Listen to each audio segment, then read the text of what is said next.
Хайуан милиция деген хайуандар неғып атады олар. Осыны қалдырмай шығарыңыздар, ол хайуандар көрсін. Тірідей баланы ат тастап, қансырап жүргенде, сол бала көз алдынан кетпесін. Бала шағаларын беттерін айтайын, милициялар бала шағаларын осылай атсын. Әлі көресіңдер, әлі атылатын уақытсы келеді сендерге де. Хайуандар өңшең. Сөйтсем балам екі рет жамбасынан атқан. Бала құлап жатқандай келіп, үшіншісін добивать етіп жүрегінен атып отыр. Ол хайуандар, ешектер yok.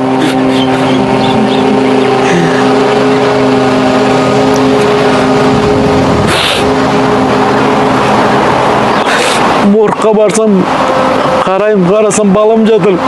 Қозғалмайды. Шеқарын бәрін ақтарып кесіп тастаған ол.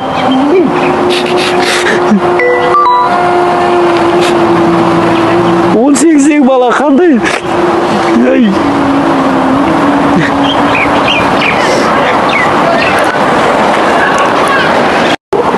Бесіне біз баламен кездестім, отырдым, сөйлестік екеміз. Қашан үйге келесің деп едім, балам айтты, әке бүгін осы жақта нағашылар жақта болайын, ертең үйге барам деді, алысына. Енді мейл деп енді бала қоймаған соң біз ауылға кетіп баратыр, ала кетейік деп едім, оны балам өз көңілі қимады ма, бір күн осы жақта қонайын деді, мақұл деп қалдырдық баланы. Алтысы азанда шығып қалаға келдім. Сөйтіп қаладан көршілеріммен өстіп қалдым. О, қырғын түнде атыс болды. Қырдымна милицияларға добро берді, милициялар кәдімгі кинодағыдай өз-өздерін. Мен боевик кинодағыдай шетелдегідей бір өздерін емін еркін ұстап, автоматты былайынан қолдарына бүйтіп ұстап алып, бір боевик ұқсап, Рэмбо ұқсап жүрді әлдегі жерде. Сөйтіп қырып атты деді. Сонымен естім да қорықтым, шоштым. Сөйтем да балам іздей бастадым. Іздеймін, звондаймын, жоқ, таппай жатырмын, қаяқта, нағашылардан сұраймын, жоқ. Сөйтіп жетісі күн ночқа шықтым. Ночта жүріп, жанында фельдшер қыз бар. Кешкі сағат 8-дерде бір вызовқа бардық, Сулейманда. Барып едік, сол жерде вызовқа кіріп кетті ана қыз.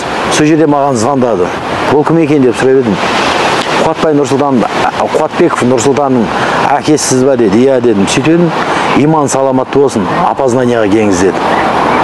Сонымен ана жерде мен уже не айтарым білмеймін, енді состояние қиын болды. Рас. Сол жерде жылап отырып, фельдшерім шықты. Сонымен мен өз-өзім жинайын десем, орныма келе алмаймын. Мен тұңғышым бол. Енді моргқа кіргенде, баяғыда моргқа талай барғам. Енді коридор, узкий коридор осындай ақ бір метрден кішкене ғана асатын жер жалпақты. Сол узкий коридордың өзінде екі жағында өңшең труптар көп жатты. Денелер көп жатты, рас ол. Сонымен кірдім да, қайсы бала деп едім, мына бала деді. Қарадым, Жәнбек фельдшер қыз тұр. Ол бала, мен баламды бәрі таниды. Кеп тұратын жұмысқа. Сонымен бетін ашамды айқайлап жылайым, қарасам енді түсінесіздер ғой, сонда кезде и так стрессте болып тұрмын мен. Ана бала мен балама қатты ұқсайды екен. Шыны керек, шекесі, мына жерінде шекесінде тесік, оң жақ шекесі осы жері. Сонымен қайтыс болып кеткен бала айқайлап жылаймын, есім тоқтай алмаймын. Сөйтсем фельдшер қыз бит, Бақытжан аға, есіңіз жеңіз, бұл сіздің балаңыз емес дейді. Әй, осы ғой балам десем, жоқ, Бақытжан аға қатты ұқсайды дейді. Только сіздің балаңыздың шашы түзу еді ғой дейді да былай. Ана баланың екі шашы мына жерде ойылған екен. Бүйтіп ойылды. Сонымен сол жерден есім жия бастадым. Сөйтіп далаға шығамыз, Бақытжан аға кеттік, сіздің балаңыз емес деп. Тоқта, мен балдарды көріп шығайын дедім. Может, арасында бала шынымен бар шығар. Сөйтіп әр денені аштым, беттерін ашып көріп жүрдім.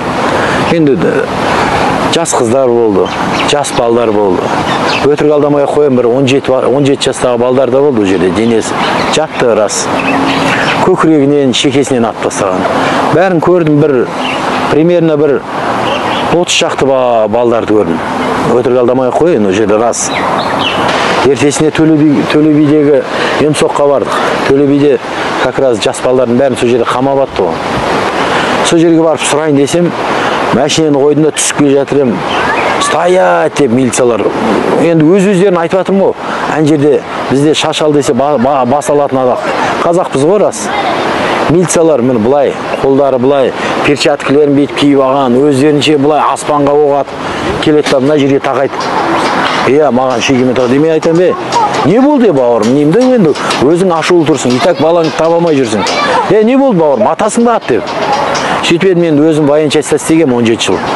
Қарасам военчастьтың балдары, тоқта деп айқайлады. Өзіміздің братан бұл. Бізде істейді, мына 5-ші бригада істейді деп. Сонымен тоқтатып алды, аналар, айбетпеңіз дейді. Мен айтам, атайын деп дедің не? Сол кезде қозғалсам атасың ба десем, иә, бізде приказ бар. Президент Тоқаев приказ берген, атыңдар дейді, на поражение атамыз дейді. Сөйтсе ана жерде біреу тарсылдатып аспанға атып тұрып, жәндегі біреу, қанша оғың қалды дейді. Сөйтсе, оқты не қыласың? Оқтың бәрі списание кетіп жатыр ғой. Ойнап тұр кәдімгі. Милицияларға действительно ол кезде заң болмады. Заңның бәрі милицияларға берді. Ол 8-і болатын. 8-і үйге қайттым. Үйде қондым. Азанда қайтадан іздеуге шықтым. Мәшінемен шығып бара жатыр еді, звонок келді. Алло десем, әйелім мен қарындасым, туған қарындасым. Айқайлап жылап тұр, Бақытжан аға, айырылдық қой дейді да. Кімнен десем, баладан айырылдық деп.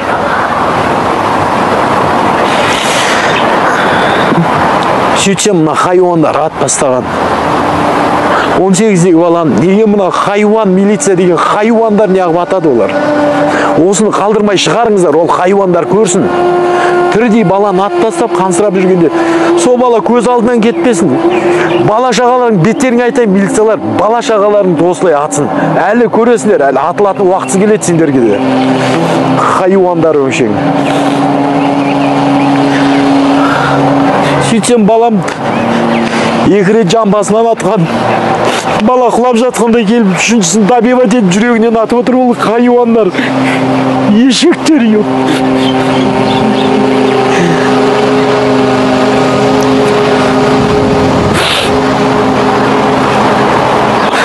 Моргқа барсам, қарасам балам жатыр. Қозғалмайды. Шек қарын бәрін ақтарып кесіп тастаған ол.